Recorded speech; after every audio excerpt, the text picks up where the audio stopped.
Radio Classique, l'invité de l'économie.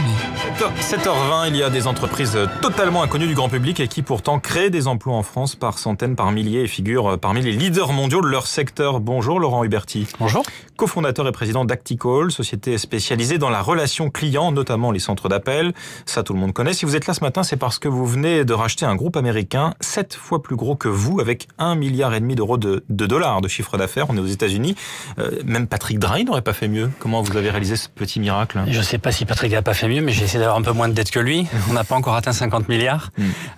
Écoutez, en fait, ça arrive pas par hasard quand même. C'est vrai que ce projet, il est très transformant. Ça paraît comme ça sur le papier, évidemment, un écart très très fort, mais ça s'est pas fait par hasard.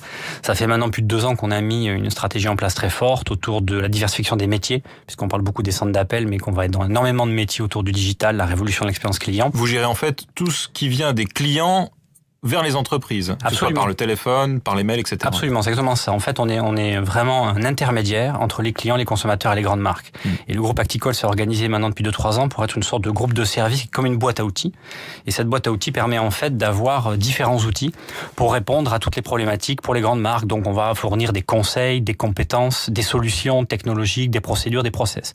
Et on a pour ça maintenant 70 000 collaborateurs dans le monde pour nous aider justement à résoudre ces problèmes, être l'intermédiaire, le médiateur entre les consommateurs et les marques et créer le plus de valeur. Une acquisition à 1,5 milliard de dollars, vous devenez un géant du secteur. Alors aujourd'hui, effectivement, on fait un grand saut, puisque c'est un saut quantique un peu. On était 4e français, on devient 4e mondial, on est le 3e acteur européen et quasiment le 1er français aujourd'hui. Donc c'est vrai que c'est une acquisition très transformante. Le deuxième axe, justement, c'était l'international. C'est-à-dire qu'au-delà d'avoir ces nouveaux métiers, il nous fallait un terrain de jeu qui soit peut-être un peu plus important que le marché français. Et c'est vrai que ça fait maintenant 1 an et demi, 2 ans qu'on se prépare pour ce type d'acquisition. Alors pour être tout à fait franc, on n'avait pas forcément prévu d'attaquer tout de suite une boîte de 1,5 milliard de dollars. On avait des cibles qui étaient plus autour de 300, 400, 500. Et puis c'est vrai, en Amérique du Sud, en Amérique du Nord, on voulait y aller un petit peu par étapes et on a vu l'opportunité sur ce dossier-là. Et des fois, il faut savoir prendre des risques.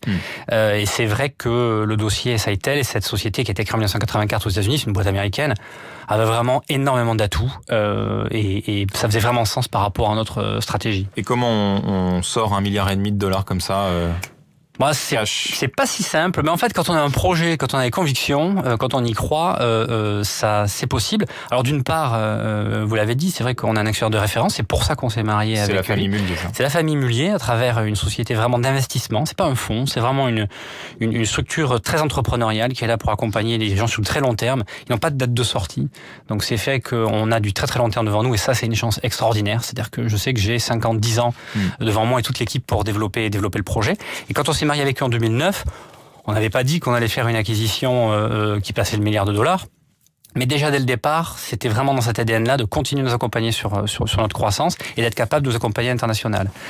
Donc sur le financement, ils ont évidemment participé et l'idée c'était de trouver un bon équilibre justement entre la dette, qui aujourd'hui quand même a des taux relativement intéressants, ça durera peut-être pas. Donc l'argent n'est pas cher, Patrick Drahi l'a bien compris, c'est pour ça qu'il fait aussi toutes ces acquisitions. Il a raison de le faire, il faut aller vite, parce qu'on voit bien qu'avec ce qui se passe autour de la Fed ces derniers temps, évidemment il y a des risques que les taux remontent.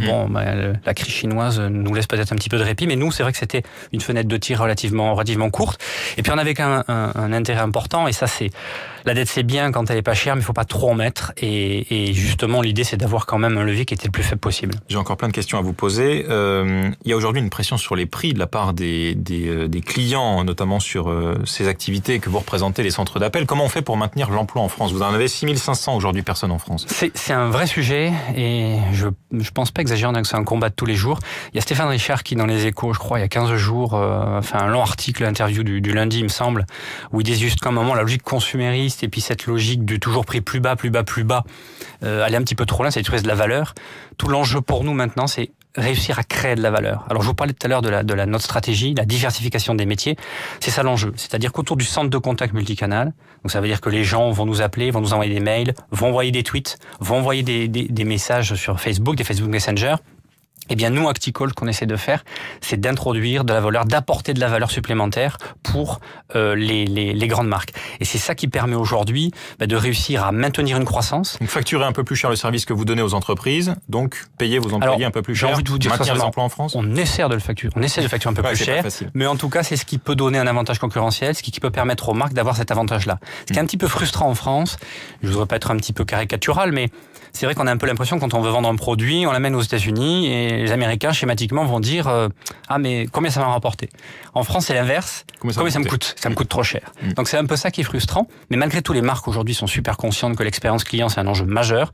Il y a une révolution qui est en train de se passer aujourd'hui. Les consommateurs ont de plus en plus le pouvoir et c'est vrai que nous on est là pour proposer de la valeur à ces marques-là. Vous avez monté la boîte quand vous étiez encore étudiant à Subdeconis dans les années 90. Est-ce que vous pourriez le refaire aujourd'hui aussi facilement avec le recul? Voilà, je veux pas faire, pardonnez-moi le vieux con parce que je vieillis un petit peu, j'ai 44 ans, mais j'ai l'impression que c'est plus facile aujourd'hui quand même. Ouais. Parce que c'est vrai qu'en 1994, le mot start-up, il devait exister en Californie, mais en France, il n'existait pas beaucoup. Moi, je me rappelle un peu des pré-étudiants, c'était un petit peu compliqué. On a commencé avec mes deux associés, Arnaud et Olivier, à vivre dans le même appartement. La moitié de l'appart, c'était l'entreprise et l'autre moitié, c'était nos locaux, nos appartements. Alors, ça faisait très start-up, mais il y avait que le mot qui voilà, pour le reste, c'est difficile. Aujourd'hui, j'ai l'impression quand même qu'on voit des levées de fonds fantastiques avec des projets qui sont super innovants et géniaux. Moi, je suis très admiratif de ça, mais avec assez peu de chiffre d'affaires, peu de rentabilité. Ça reste dur de se développer, en fait.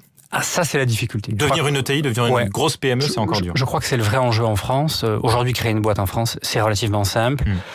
Et c'est vrai que l'environnement pour accompagner cette création-là est de plus en plus simple. La difficulté, c'est pour passer d'une grosse PME à une ETI, voire à un géant. Et ça, c'est une vraie difficulté parce que aujourd'hui, dès qu'on passe 500 personnes, aujourd'hui, nous, on a 6500 personnes en France, on est finalement considéré au niveau réglementaire comme le groupe Total, comme EDF.